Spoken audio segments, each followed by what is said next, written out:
¡Lárguense! ¿Quién los necesita? ¡Tontos! ¡Oye, deja de asustar a mis amigos! No son amigos. Yo soy tu único amigo, bola tonta. ¡Ah! ¡Ah! ¿Quién fue? Ahora tengo jaqueca. Rusia, he estado haciendo algunos cálculos y... resulta que ya no me sale del todo rentable ser amigo tuyo, así que nos vemos. ¡Wow! Bueno, ya que China no quiere ser tu amiga, creo que voy a seguir su ejemplo.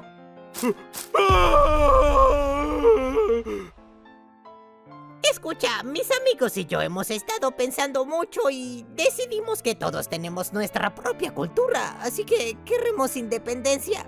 Lo sentimos mucho.